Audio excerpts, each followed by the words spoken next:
Middle east में 7 अक्टूबर 2023 को Hamas के इजराइल पर हमले से शुरू हुई जंग अब पूरे मिडिल ईस्ट में फैल चुकी है। पहले गाजा, फिर लेबनान का हिजबुल्ला और सीरिया और इराक के प्रतिरोधी समूह इस जंग में कूद पड़े। हालांकि अब इजराइल और हिजबुल्ला के बीच युद्ध विराम हो चुका है, वहीं दूसरी तरफ गाजा में आईडीएफ और हमास के बीच भीषण जंग चल रही है।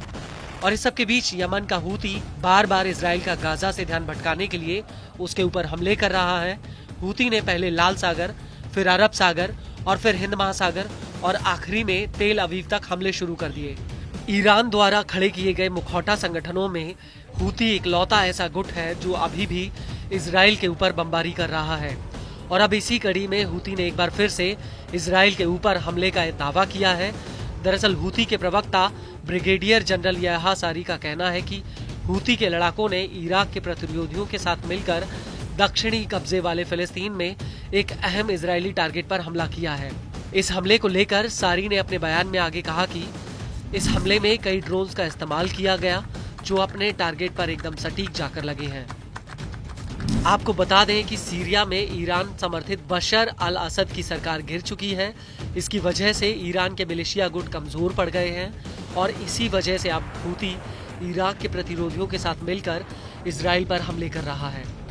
वहीं इस हमले को लेकर टाइम्स ऑफ इजराइल का कहना है कि एक ड्रोन यावने शहर की तरफ बिल्डिंग पर जाकर फटा है। हालांकि इस हमले में कोई हताहत नहीं हुआ। इस सब के बीच आईडीएफ ने इस हमले की पुष्टि की है। उसका कहना है कि यमन की तरफ से इजराइल पर एक ड्रोन फायर किया गया था जो 9 दिसंबर 2024 की सुबह में भूमध्य सागर होते हुए इजराइल में घुसा। हालांकि ड्रोन का पता चलते ही इजरायली जेट्स इसे गिराने के लिए उड़ पड़े, लेकिन तब तक ये ड्रोन अपने मकसद में कामयाब हो गया था। आईडीएफ के मुताबिक यावने शहर के एक बिल्डिंग के 15वें फ्लोर पर इस ड्रोन में ब्लास्ट हुआ और ये ड्रोन गाजा के पास से उत्तरी इजराइल में घुसा था और इसके बाद ये यावने तट की तरफ निकल गया। आईडीएफ ने अपने बयान में आगे कहा कि हमने इसे कई जगहों पर डिटेक्ट किया था, लेकिन ये लगातार रडार पर नहीं आ रहा था और इसी वजह से सेना इसके रूट का पता नहीं लगा पाई, जिसकी वजह से ये ड्रोन यावने शहर में फट गया। आपको बता दें कि इस हमले से पहले हूती ने 3 दिसंबर 2024 को इराकी प्रतिरोधियों के साथ मिलकर इजराइल के ऊपर 3 हमले किए थे। इनमें से 2 हमले उत्तरी इजराइल पर किए गए, जबकि तीसरा हमला ईलत में एक अहम इजरायली टारगेट पर हुआ था।